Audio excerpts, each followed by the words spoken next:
Tuhan Allah Bapa kami yang di dalam surga, kami bersyukur ya Tuhan untuk kasih Tuhan yang selalu nyata di dalam kehidupan kami, kekuatan yang Tuhan berikan bagi setiap kami untuk menjalani kehidupan yang sering kali penuh dengan tidak kepastian, yang sering kali membuat kami lemah ya Tuhan. Tetapi kami percaya Tuhan, karena ada Tuhan, karena bersama dengan Tuhan, melalui firman Tuhan kami boleh terus diteguhkan ya Bapa. Biarlah Tuhan juga yang akan menolong setiap kami pada saat ini. Di dalam kami sebentar akan merenungkan bersama-sama bagian daripada firman Tuhan. Tolong kami Tuhan, berikan kepada kami hati yang seperti seorang murid yang mau mendengarkan apa yang Tuhan ingin sampaikan kepada setiap kami di sini, dan supaya setiap kami pun mengalami pertumbuhan di dalam iman rohani kami. Tolong bagi hamba-Mu juga Tuhan untuk menyampaikannya pada pagi hari ini. Tuhan sendiri yang akan diagungkan, dipermuliakan pada saat ini Tuhan. Terima kasih, kami berdoa di dalam nama Tuhan kami Yesus. Amin. Ya, mari Bapak Ibu, kita akan membuka Alkitab kita pada pagi hari ini yang saya ambil dari kitab Daniel, pasalnya yang pertama.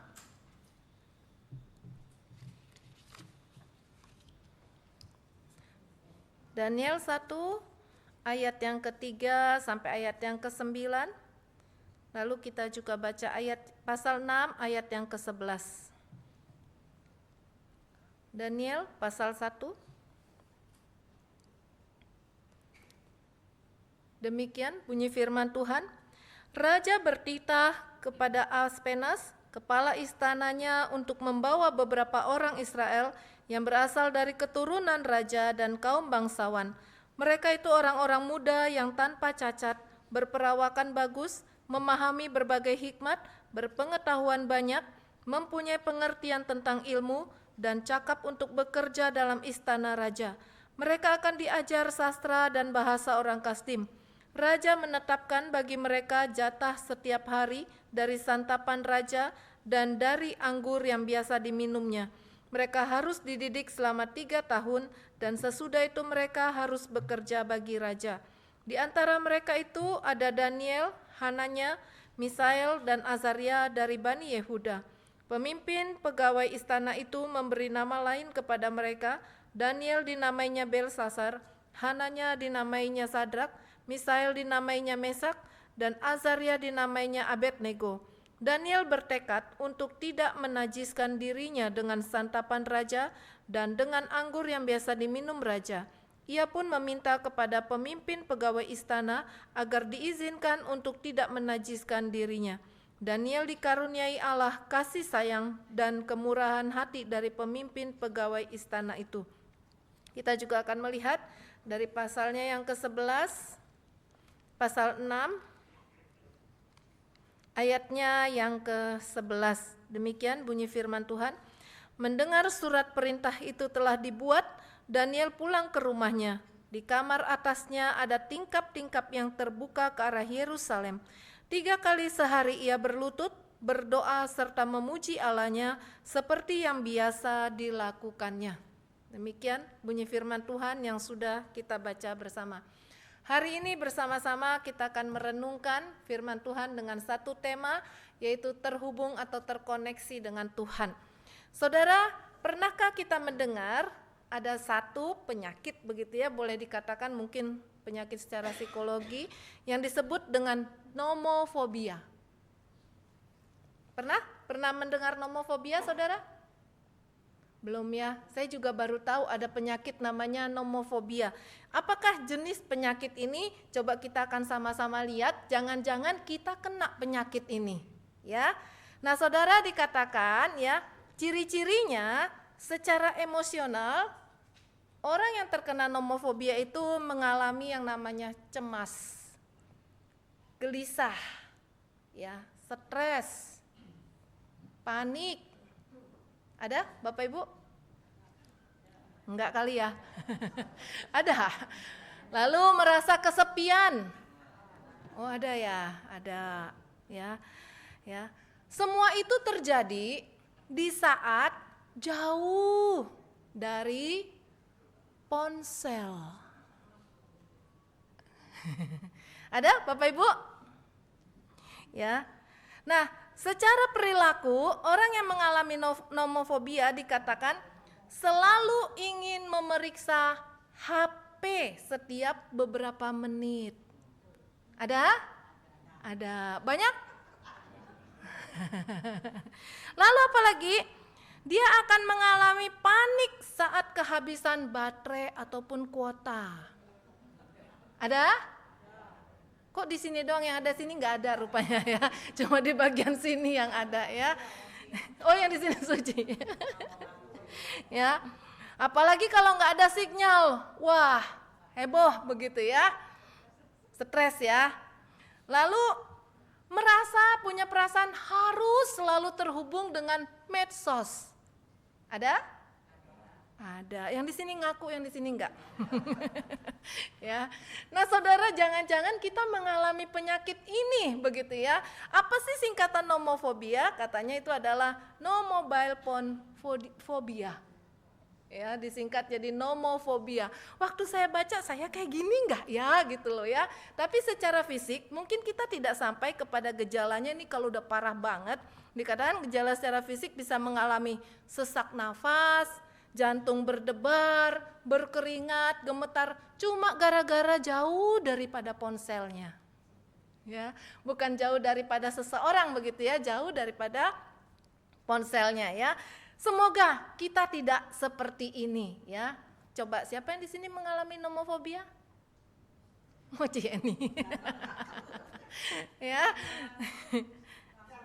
Langsung balik ya, HP ketinggalannya, kayaknya nggak bisa jauh-jauh dari HP ya. Suami boleh ditinggal, HP jangan ya. Ya, saudara, mungkin kita nggak sampai mengalami yang namanya nomofobia ya. Seandainya di dalam hidup kita tiba-tiba hari itu nggak ada wifi, rusak semua, gangguan semua, kuota habis dan tidak bisa beli lagi. Bagaimana kita merasa apa, saudara? Gelisah, kalang kabut. Yang jujur cuma yang sini doang, dari tadi yang sini diam semua gitu ya. Diam-diam semua ya. Seru di sini nih ya. Ya, kalang kabut. Oh, nggak ada yang pakai handphone. Oke lah kalau nggak ada yang pakai handphone ya. Ya. Nah, saudara, ketika wifi mati begitu kan ya, kuota habis dan nggak bisa beli lagi. Ada nggak perasaan di perasaan kita tuh ada sesuatu yang hilang begitu? Ada ya. Rasanya gimana gitu ya, nggak enak rasanya ya. Karena apa? Kita itu nggak bisa terhubung ataupun terkoneksi dengan medsos. Ya, yang biasa sehari-hari ada bersama dengan kita tuh, kan? Ada aja kan? Ya, ya. Saudara, kita bisa merasa gelisah, merasa ada sesuatu yang hilang ketika kita tidak punya kuota ataupun internet, jaringan dan sebagainya ya. Tetapi bagaimana jika kita mengalami ya satu hari kita tidak bisa terkoneksi dengan Tuhan? Punya perasaan gelisah? Enggak. Enggak sadar? Atau biasa-biasa saja rasanya? Ayo yang tadi jujur, ayo jujur sekarang. Biasa-biasa saja ya. Karena apa? Sudah biasa seperti itu. Sehingga biasa-biasa saja ya. Hari ini gak terkoneksi sama Tuhan, ya gak apa-apa. Besok gak terkoneksi sama Tuhan, gak apa-apa. 1 bulan gak terkoneksi sama Tuhan, udah biasa ya. Karena gak ada sesuatu yang berbeda gitu ya, gak ada rasa kehilangan dan sebagainya ya. Tetapi satu hal ya, kita melihat melalui firman Tuhan, penting sekali bagi kita sebetulnya untuk terkoneksi dengan Tuhan. Ya, kita tidak akan mungkin bisa hidup ketika kita tidak bisa terkoneksi dengan Tuhan. Sesuatu yang hari ini kita anggap biasa-biasa, sebetulnya itu adalah sesuatu yang sangat penting untuk diperhatikan. Ya, nah saudara, kalau kita punya koneksi dengan orang-orang yang kita anggap penting, orang-orang yang kita anggap luar biasa, yang hebat dan sebagainya, seneng gak saudara? Seneng ya. Seandainya hari ini kita punya hubungan koneksi begitu ya, saya tuh kenal dengan Pak Prabowo loh. Ya. Di HP saya ada kontak Pak Prabowo, seneng gak? Senang. Prabowo-nya padahal yang mana gitu kan, bukan Prabowo presiden seperti itu ya. Nah saudara, kita senang ketika kita ada berhubungan terkoneksi dengan orang-orang yang kita anggap penting. Ya, karena kenapa kita merasa senang? Seenggaknya saya kecipratan lah terkenal gitu kan ya. Seenggaknya saya merasa kalau saya ada sesuatu perlu bantuan, mungkin saya bisa menghubungi dia. Padahal belum tentu dia mau bantu ya, tapi kita pokoknya udah yakin aja mungkin dia mau bantu begitu ya, jadi senang ya. Katakan 83% orang Indonesia meyakini ya, penting sekali untuk mempunyai koneksi dengan orang-orang tertentu. Penting untuk apa? Itu adalah langkah penting untuk maju di dalam kehidupan. Mau masuk kerja sekarang perlu koneksi enggak? Perlu ya. Coba lihat itu lamaran-lamaran kerja kalau lagi dibuka fair begitu ya, job fair begitu kan ya. Lamarannya cuma berapa? Mungkin 20 saja, yang daftarnya berapa saudara? Banyak, ribuan banget. Kadang saya ngeliatin gitu ya, sisanya mau kemana ini begitu kan ya. Nah saudara, di sini kita melihat ya, kalau seandainya punya koneksi, kayaknya gampang banget ya bisa masuk seperti itu, ada satu jaminan untuk bisa keterima, apalagi di posisi-posisi yang baik ya. Orang-orang yang kita anggap penting, orang-orang yang kita anggap hebat, yang kita mau berkoneksi, kita perhatikan. Tetapi sadarkah kita bahwa koneksi dengan Tuhan sebetulnya itu jauh lebih penting ya. Satu pribadi yang lebih daripada orang-orang yang kita anggap hebat. Kenapa saudara? Kalau orang-orang penting itu kita anggap bisa membantu kita waktu kita membutuhkan, jadi kita menjaga, berusaha punya koneksi terhadap mereka. Saudara, Tuhan itu adalah sumber hidup itu sendiri. Tetapi anehnya kita nggak anggap penting. Mau terkoneksi atau enggak apa-apa. Ya, anehnya seperti itu. Kalau seandainya kita tidak terkoneksi dengan Tuhan, maka akan berakibat apa saudara? Pasti mati. Ya, secara rohani pasti akan mati. Ya. Saudara, ini ada charger. Ya. Charger ini saya kalau colokin ke HP berfungsi nggak? Tadi ada yang bilang berfungsi loh. Ya, kenapa nggak berfungsi? Nggak ada listrik. Kenapa harus ada listrik? Kenapa harus ada listrik? Ya itu sumbernya. Ya, saya bicara di sini aja, habis di sini diam-diam aja. Ya itu sumbernya. Ya, sehingga diperlukan listrik itu sendiri. Ya, kalau ketika charger ini sudah colok ke listrik, baru dia akan berfungsi ya. Sama seperti ranting pohon, ketika ranting pohon itu saya putuskan dari pohonnya, maka ranting itu sebentar lagi juga akan layu dan mati ya, karena sudah tidak terhubung dengan pohon ataupun sumber dari ranting itu sendiri. Tadi kita sudah baca Yohanes 15 ayat 4 sampai 5 ya.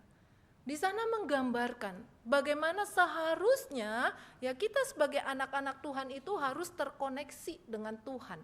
Ya, dengan Yesus Tuhan kita yang adalah sumber dari kehidupan itu sendiri ya.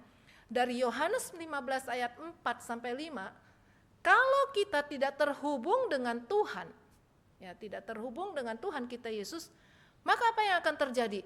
Di sana dikatakan apa? Tadi sudah baca ya. Di sana dikatakan apa saudara? 1. Halo, tadi loh, belum setengah jam yang lalu loh. Ya udah deh kita buka yuk, buka Yohanes ya.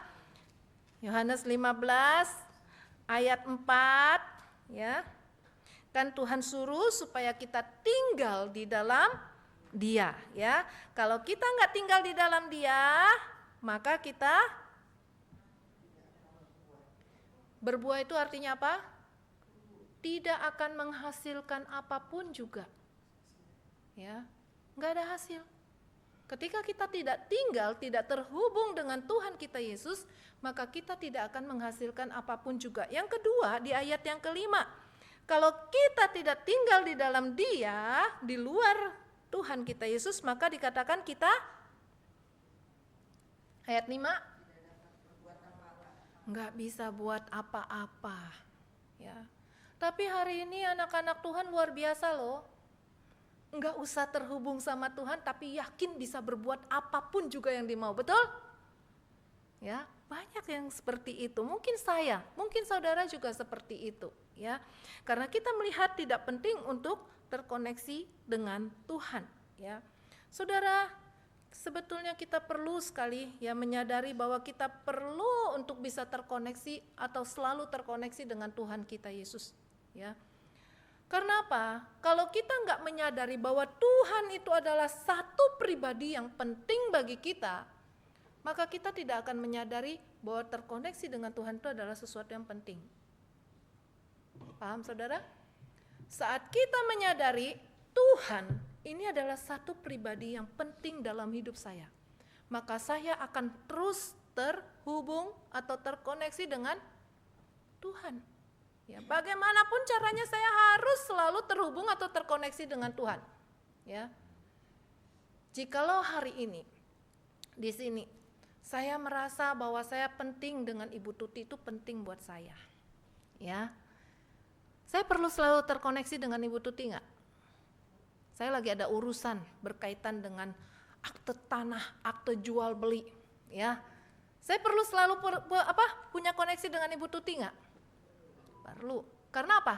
Ibu Tuti penting buat saya. Tapi seandainya nanti urusan saya sudah beres, ya, masih perlu nggak saya terkoneksi dengan Ibu Tuti? Nggak gitu juga kali ya. Tapi kebanyakan kita seperti itu, ya. Kita merasa bahwa ada orang-orang yang penting, kita perlu merasa terkoneksi. Saudara, ini perbandingan. Jikalau kita sadar Tuhan itu penting buat saya akan berusaha untuk bisa terkoneksi dengan Tuhan.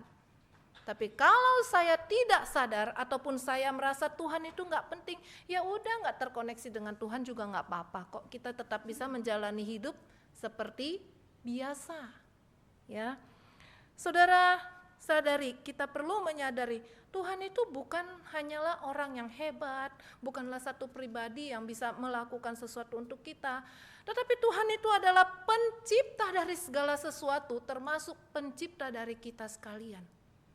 Dialah sumber daripada hidup itu sendiri. Ya, kalau kita tidak menempel, tidak terkoneksi, tidak terhubung dengan Dia, habislah kita. Ya. Oleh karena itu disinilah Daniel menyadari sekali, ya, perlu sekali untuk terus terkoneksi dengan Tuhan, ya. Dimanapun dia mau untuk terus terkoneksi dengan Tuhan, karena dia sadar pentingnya terkoneksi dengan Tuhan. Di mana Daniel ketika dikisahkan di dalam kitab Daniel ini? Saudara, dia berada di istana Babel, ya. Dia itu adalah dikatakan tadi adalah sebagai orang Israel keturunan Yehuda, ya, dari orang-orang Yehuda, ya. Nah, saudara, di sana, ya, Daniel jauh daripada negerinya, ya. Daniel tidak lagi berada di Israel, ya, cukup jauh, ya. Waktu kita melihat kira-kira Daniel waktu dibawa ke Babel, kira-kira berumur berapa, saudara? Kisah di Daniel pasal 1 dengan Daniel pasal 6 itu sudah jauh banget loh. Ya, tahun-tahunnya itu sudah beda jauh banget. Bukan dalam jangka waktu 1-2 tahun seperti itu, tidak. Ya. Kalau di pasal 6 itu Daniel sudah tua. Ya. Tetapi Daniel di pasal 1 ini dia masih seorang anak remaja berusia belasan tahun. Di dalam tafsiran dikatakan Daniel ini diperkirakan usianya adalah 13 tahun. Ya. Karena apa? Biasa orang-orang mereka Kasdim itu akan mendidik anak-anak itu di dalam usia 14 selama 3 tahun. Ya, jadi nggak akan lewat dari 17 tahun. Ya. Nah, di sini diperkirakan Daniel tuh usianya masih muda banget, masih belia banget. Ya. Tetapi di dalam usia mudanya itu dia sudah sangat menyadari ya penting sekali untuk bisa terhubung dengan Tuhan. Ya. Mungkin waktu dia di Israel orang tuanya pasti mendidik dia, ya karena setiap orang Yahudi harus mendidik khususnya anak laki-lakinya sebagai anak Taurat. Ya. Mendidik dia sehingga dia bisa mengenal siapa itu Tuhan. Ya. Nah, tetapi setelah dia jauh dari orang tuanya, kita tidak tahu apakah Daniel waktu itu terpisah, tidak bersama, tinggal dengan orang tuanya, kita nggak tahu. Ya. Alkitab tidak menceritakan hal tersebut. Apakah orang tuanya mati waktu terjadi penyerangan oleh Babel, kita nggak tahu. Ya. Dan waktu saya mencari tahu tidak ada penafsiran yang berbicara tentang hal itu. Ya.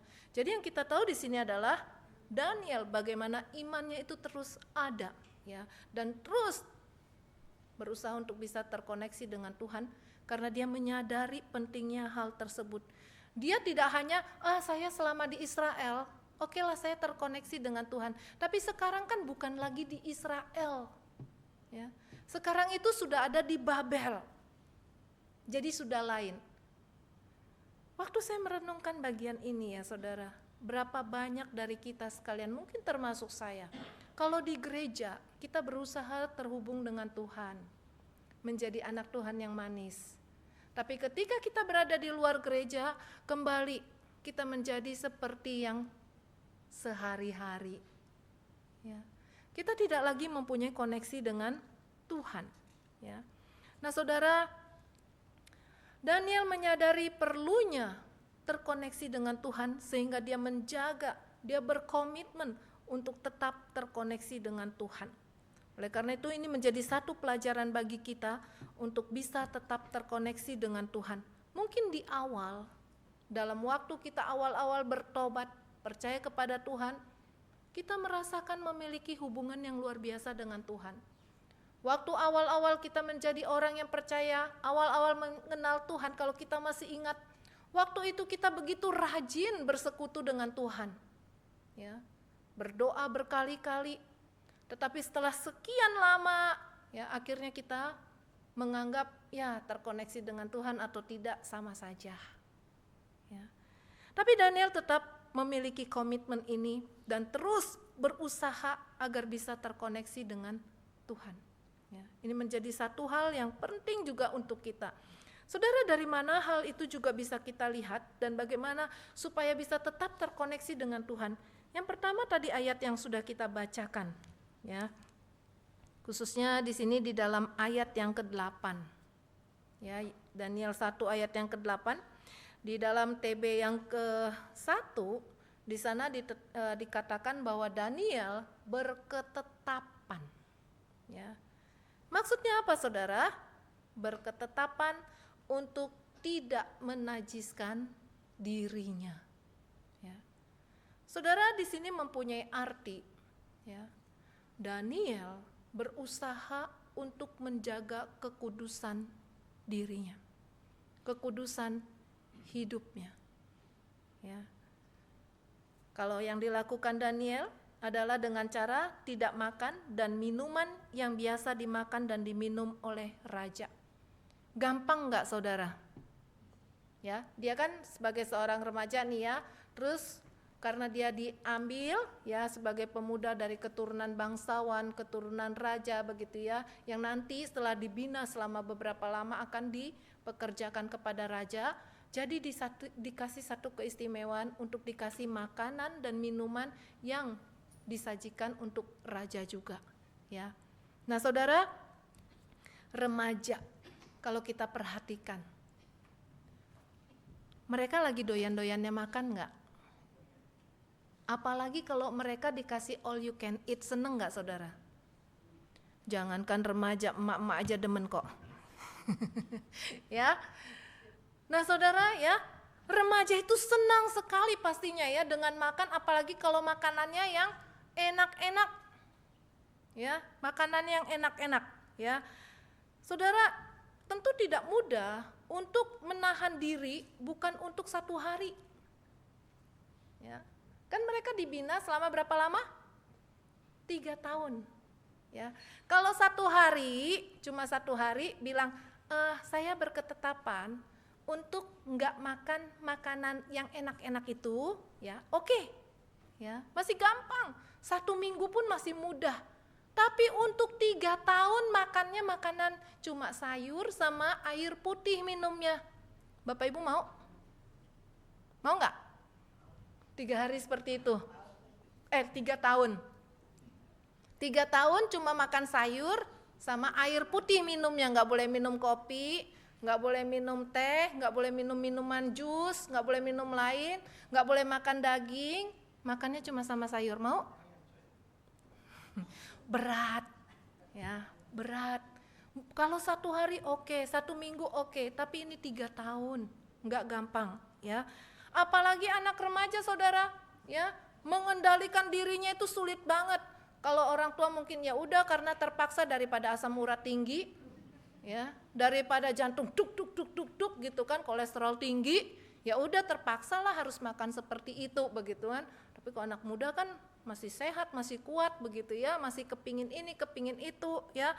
Nah, saudara di sini ya, yang luar biasa yang dilakukan Daniel ketika dia berketetapan hati di dalam menjaga kekudusan dirinya. Ya. Saudara, di dalam ayat yang kelima, di sana ada satu istilah yang dikatakan sebagai pelabur begitu ya. Kalau di Alkitab yang TB2 ini enggak ada, saudara ya. Tapi di TB1 ada dengan pelabur ya, diberikan pelabur ya. Sebetulnya itu mempunyai arti dari bahasa Persia yang memberikan pengertian pemberian kehormatan dari meja raja.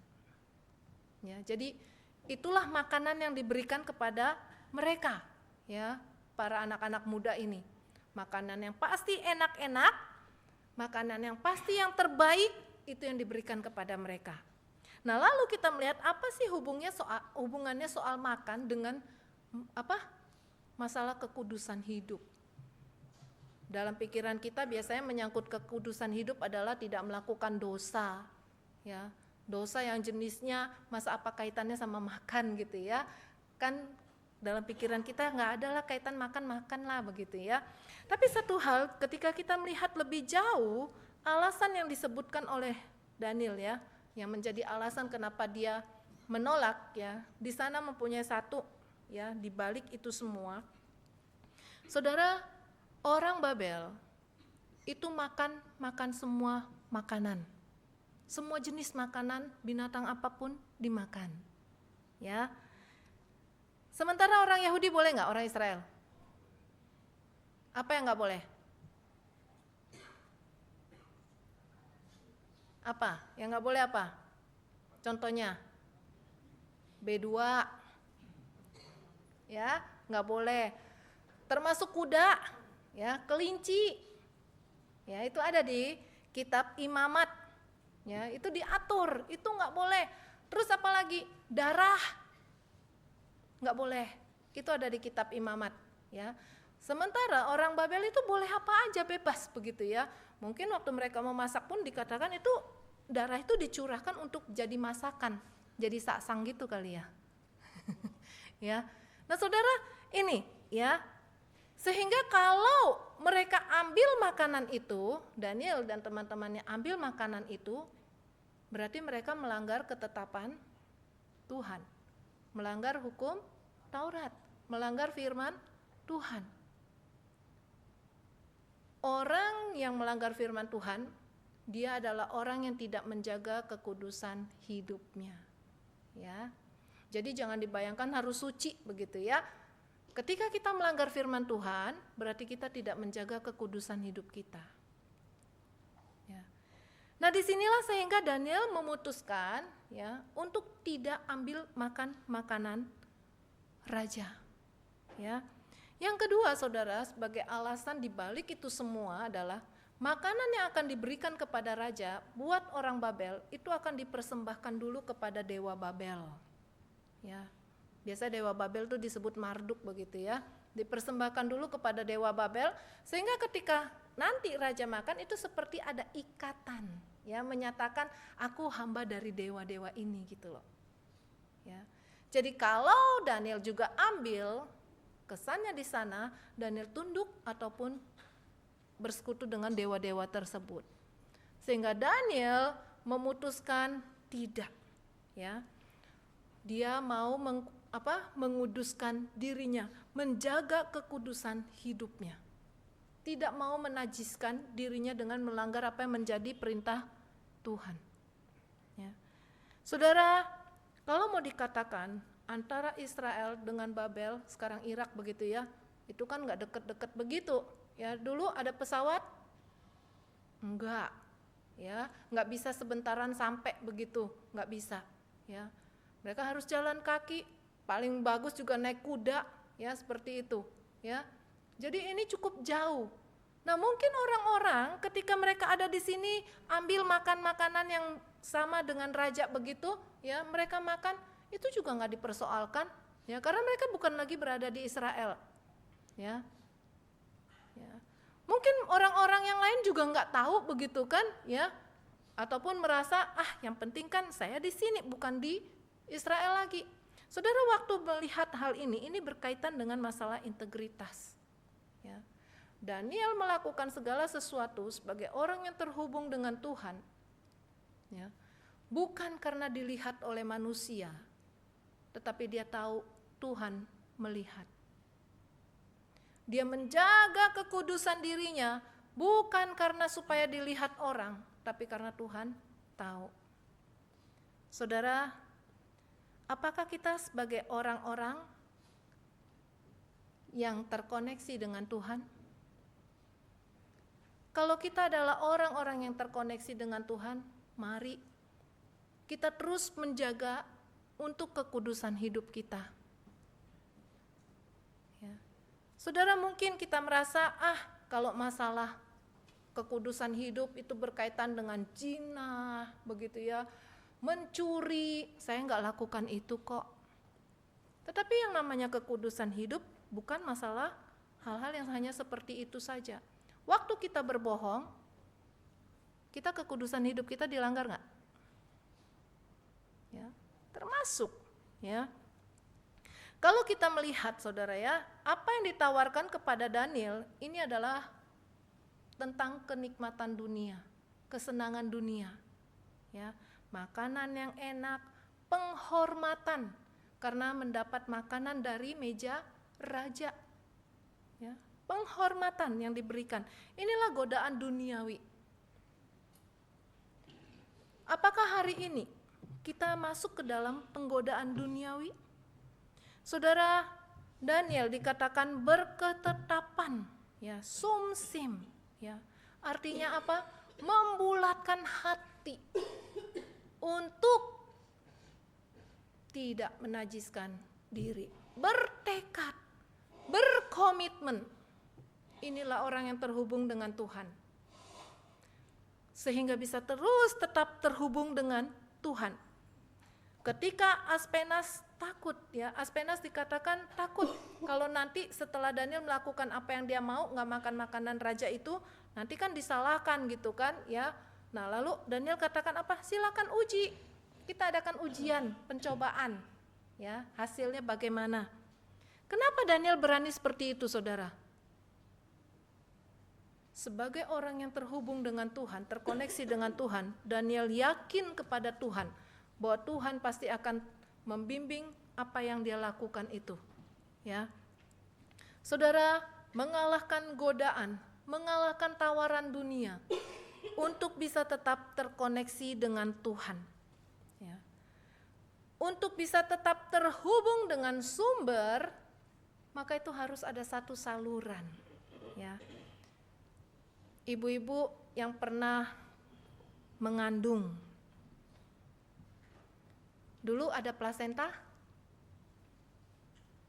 Pasti ada dong, ya. Ya. Pernahkah lihat bayi yang nggak punya plasenta? Nggak ada, ya. Kalau bahasa sehari-hari dikatakan plasenta itu apa? Ari-ari. Ya. Semua bayi di dalam janin di dalam kandungan mamanya itu pasti punya plasenta. Fungsinya apa? Hah?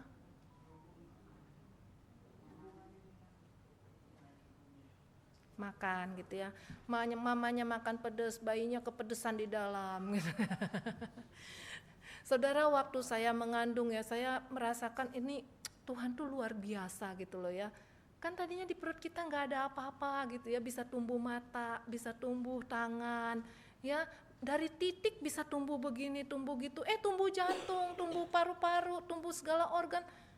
Waktu saya renungkan itu, luar biasa banget, itu kejadiannya di dalam perut gitu loh, ya bukan di luar perut gitu kan. Waktu saya renungkan itu, Tuhan ini luar biasa banget, ya. Bisa nggak kita manusia tuh bikin begitu, tumbuhin jantung, tumbuhin paru-paru, tumbuhin ginjal dalam perut? Nggak mungkin, ya nggak mungkin. Ini luar biasa, kejadian yang sangat luar biasa. Wajar kalau Daud mengatakan kejadianku ajaib dan luar biasa, hebat. Ya, itulah karya Tuhan. Ya, nah salah satu ya yang bisa tumbuh itu plasenta, saudara. Ya, ini kreatif banget Tuhan itu gitu loh. Kok Tuhan bisa-bisaan gitu loh mikirin, dikasih plasenta. Sekarang ibu-ibu masih punya plasenta nggak nih? Hah? Masih ada plasenta nggak dalam perut? Udah dikeluarin ya, udah nggak ada lagi ya. Plasenta itu tumbuh ketika kita mengandung ya, lalu sudah dikeluarin gitu ya. Nah saudara, plasenta itu berfungsi untuk memberikan nutrisi kepada janin dan juga berfungsi untuk oksigen. Semua ini diperlukan supaya janin bisa bertumbuh, bisa hidup. Satu pribadi janin ya, kalau ada di dalam perut mamanya dan tidak ada plasentanya, sudah pasti tidak akan bisa hidup. Bagaimana cara dia bisa mendapatkan nutrisi maupun oksigen? Ya. Saudara, waktu saya membayangkan, kalau masalah terhubung dengan Tuhan itu kok kayak plasenta gitu ya. Ada salurannya gitu loh, ya seperti itu ya. Jadi ada ada sesuatu gitu loh ya, salurannya ini untuk bisa terhubung dengan sumber. Ya, kalau kita melihat di zaman sekarang, bagaimana supaya kita bisa tetap terkoneksi? Perlu ada apa? Sinyal. Ya. Saudara, walaupun ada kuota, ada internet, tapi nggak ada sinyal, bisa? Nggak bisa. Ya, coba saudara pakai HP di teras depan situ, susah nggak? Itu susah banget. Ya, kenapa? Sinyalnya susah banget.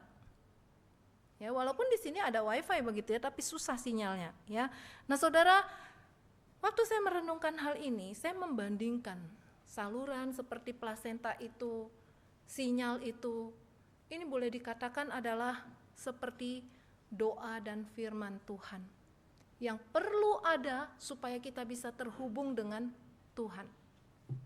Ya. Kalau mau terhubung dengan Tuhan, perlu ada doa dan firman Tuhan. Kira-kira Daniel ketika dia berada di Babel, dia masih baca firman Tuhan enggak? Saya yakin pasti masih. Ya. Dan satu hal yang dikatakan tentang doa Daniel di dalam pasal 6 ayat yang ke-11, 3 kali sehari ia berdoa dan memuji Allah.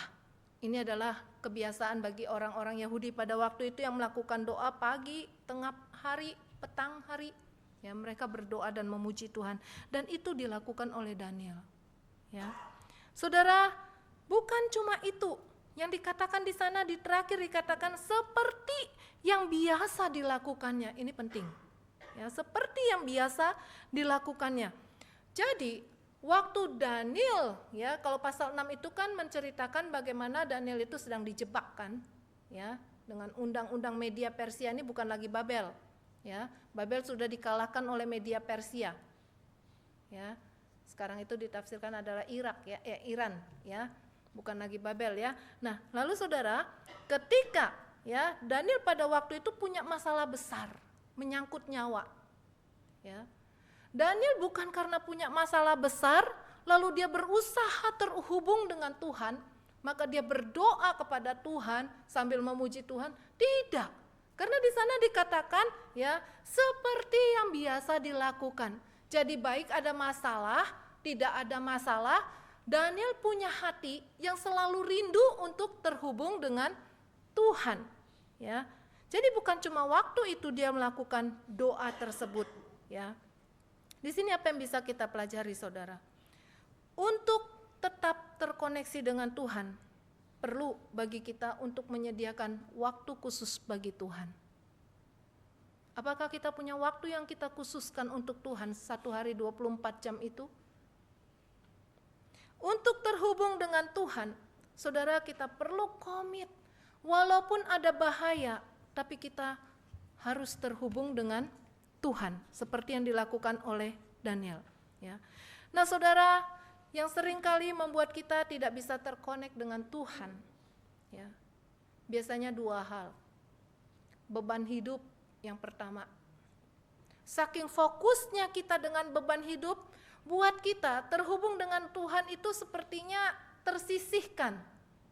Ya.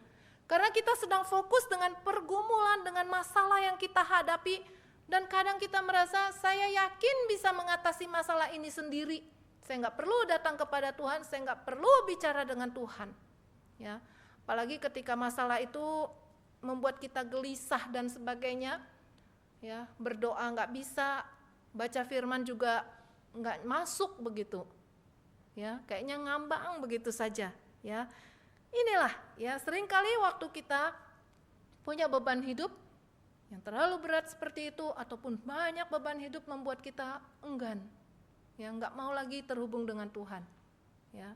Atau jangan salah, ketika kita sangat diberkati, ketika kita mengalami kenyamanan hidup, seringkali kita juga tidak mau terhubung dengan Tuhan. Segala sesuatu baik-baik saja. Jadi kita merasa nggak perlu untuk terhubung dengan Tuhan. Ya. Baca Alkitab ya baca, tapi sekedar baca. Doa ya biasa saja, hari ini, besok, dan selamanya doanya sama bunyinya. Ya. Mau makan biasanya bilang apa? Tuhan terima kasih untuk makanan ini, dalam nama Tuhan Yesus, amin. Ataupun minta berkat dulu lah gitu kan ya. Sama bunyinya. Sehingga doa kita menjadi datar. Baca firman Tuhan pun enggak terkesan apapun juga.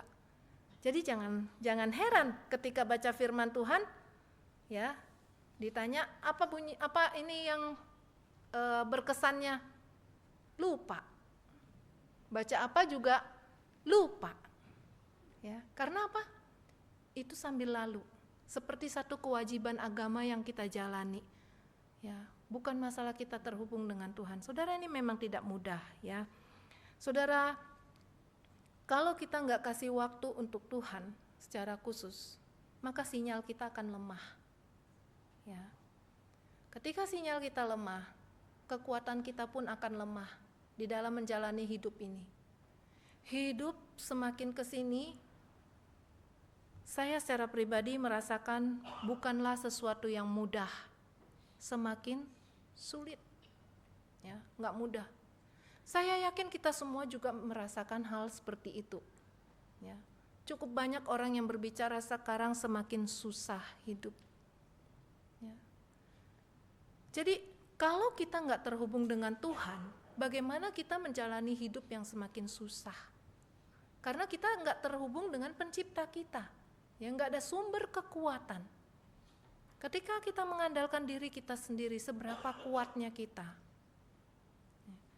Saudara lihat bagaimana Daniel, ya, yang selalu baik susah, baik senang, hidupnya selalu berusaha terhubung dengan Tuhan dan menjaga komitmen tersebut, maka hidupnya itu menjadi satu hidup yang apa? Yang sangat diberkati. Bukan diberkati untuk diri Daniel sendiri, ya, tetapi juga bagi orang di sekitarnya. Ya. Saudara, di dalam pasal 1 ayat yang ke-9 dikatakan di sana Tuhan mengaruniakan kasih dan sayang dari pemimpin pegawai istana itu. Ya. Senang nggak kalau atasan kita menyayangi kita? Senang. Senang nggak kalau orang-orang menyayangi kita? Senang. Siapa yang nggak mau disayangi? Ya, siapa yang nggak mau? Lalu di situ di dalam pasal 1 ayat 17 Daniel dikatakan dapat pengertian tentang berbagai penglihatan dan mimpi.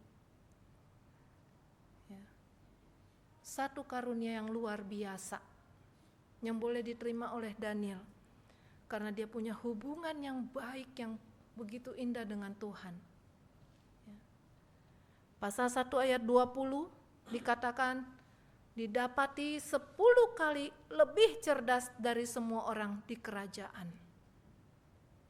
Luar biasa ya. Ini luar biasa saudara ya. Saudara, bahkan pada akhirnya di dalam pasal 6 kita tahu Daniel ketika dimasukkan ke dalam gua singa, dijelaskan dengan teknologi apapun, dijelaskan dengan kecanggihan seperti apapun, gak ada penjelasan yang bisa masuk akal. Daniel di gua singa itu gak mati. Beberapa waktu lalu ada penjaga kebun binatang jatuh ke kandang singa, hidup gak dia? Mati. Ya, jatuh ke kandang singa, mati. Daniel gak mati loh. Ya. Kalau bukan karena Tuhan, semua itu tidak mungkin terjadi. Ya. Tetapi ketika orang tidak terhubung dengan Tuhan, kalaupun diberikan semua yang seperti diterima oleh Daniel, saudara, maka itu semua bisa disalahgunakan. Ya, kenapa? Semua kelebihan-kelebihan itu akan dipakai untuk kepentingan dirinya sendiri. Ya, dia bisa pakai kelebihannya itu untuk cari uang. Kalau hari ini Bapak Ibu bisa menjelaskan arti mimpi seorang, apa yang akan dilakukan? Buka. Ini zaman lagi susah, ya, lagi susah kan, cari kerja susah. Buka satu usaha. Usaha apa? Menafsirkan mimpi, dan hasilnya pasti terjamin benar. Laris nggak Bapak Ibu? Saya yakin pasti laris. Ya, pasti laris. Ya. Masa depan ya, pasti laris. Ya. Kalau orang yang nggak terhubung dengan Tuhan akan gunakan semua itu untuk kepentingan pribadi, bukan? Dapat uang yang banyak. Kalau Daniel bukan seorang yang terhubung dengan Tuhan, kelebihannya itu akan dipakai untuk dapat uang yang banyak, apalagi di negeri orang. Ya. Bukan cuma itu, bisa juga untuk kesombongan. Saya punya kelebihan ini. Ya. Itu akan menjadi satu kesombongan. Saudara, penting bagi kita untuk bisa terhubung dengan Tuhan. Kalau kita terhubung dengan Tuhan, di hati kita, di pikiran kita, itu selalu ada Tuhan. Ya. Sama seperti dulu waktu pacaran, ingat gak lagunya Dina Mariana? Lupa ya, oma-oma udah lupa. Sedikit saya ingetin deh ya, yang tahun 80-an itu, yang bilang begini, aku mau makan. Ingat kamu? Aku mau tidur. Ingat kamu? Mau apa lagi? Saya lupa sih lagu itu, cuma ingat 2 hal itu aja ya. Ya mau ngapa-ngapain ingat kamu, kenapa? Karena hati pikirannya terkoneksi sama si kamu. Ya, ingat kamu.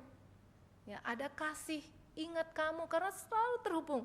Nah, kalau kita terhubung sama Tuhan, kita terkoneksi sama Tuhan, di hati, di pikiran kita itu selalu ingat sama Tuhan. Ya. Waktu kita mau bertindak melakukan sesuatu, maka hati kita, pikiran kita langsung memberikan sinyal, Tuhan marah gak ya kalau saya melakukan ini? Ya. Waktu kita mau bertindak sesuatu, hati dan pikiran kita langsung menyatakan, Tuhan senang gak kalau saya mau melakukan ini? Ya. Itu ciri orang yang terhubung dengan Tuhan. Kalau kita terhubung dengan Tuhan, saudara, kita terus akan berkomunikasi dengan Tuhan. Ya. Bukan ngobrol-ngobrol pakai suara begitu ya, tapi hati kita akan terus berkomunikasi. Nah saudara, apa keuntungan yang kita dapatkan ketika kita terhubung dengan Tuhan, terkoneksi dengan Tuhan? Pentingnya itu, saudara, pasti kita akan dapat mengatasi masalah hidup. Nggak ada lagi orang yang dikatakan bunuh diri karena masalah hidup. Karena apa? Dia ada Tuhan. Saya punya koneksi yang luar biasa. Ya. Pencipta dari segalanya. Ketika kita terhubung dengan Tuhan, maka kita pasti akan diberkati oleh Tuhan. Apapun yang kita kerjakan, itu akan berhasil. Kenapa? Yaitu tadi, karena waktu mau melakukan apa-apa, Tuhan seneng gak? Tuhan marah gak? Jadi apapun yang kita kerjakan pasti diberkati dan berhasil. Ya, karena semuanya sesuai dengan kehendak Tuhan. Ya, dan pada akhirnya Tuhan yang dipermuliakan. Saudara, mau enggak kita terhubung dengan Tuhan? Maukah kita terkoneksi dengan Tuhan? Kalau hari ini mungkin hubungan kita dengan Tuhan suam-suam kuku. Kita mengalami yang namanya kejenuhan rohani. Ayo, kita cek rohani kita. Jangan cuma check up, medical check up masalah kolesterol, asam urat. Ya, tetapi perlu bagi kita untuk check up rohani saya bagaimana. Lagi sakit enggak? Lagi ada masalah enggak? Lagi ada gejala-gejala sesuatu enggak? Kita check up rohani kita. Ya. Jangan sampai sakit pun kita enggak tahu. Jangan sampai kita lepas dari koneksi kita dengan Tuhan. Ya, karena ini sumber kehidupan kita. Mari kita bersama-sama bersatu dalam doa.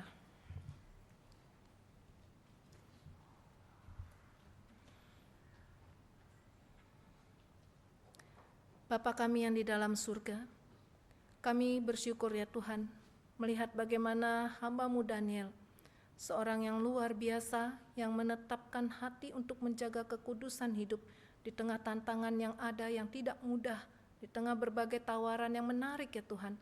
Tapi Daniel mau menguduskan dirinya karena Daniel mempunyai ikatan, mempunyai koneksi dengan Tuhan. Daniel, seorang figur yang sudah kami lihat Tuhan, bagaimana hidupnya sungguh diberkati dan dipakai untuk kemuliaan nama Tuhan. Karena Daniel pun selalu menjaga koneksinya dengan Tuhan. Biarlah kami pun bisa melihat hal ini Tuhan, kami juga melihat kepada diri kami masing-masing. Apakah kami menjaga koneksi kami dengan Tuhan? Apakah kami membiarkan, tidak mau tahu bagaimana tentang hubungan kami dengan Tuhan? Kiranya Tuhan yang tolong kami boleh mengecek diri kami masing-masing Tuhan. Firman Tuhan terus berbicara kepada kami. Terima kasih Bapa, di dalam nama Tuhan kami Yesus kami sudah berdoa. Amin.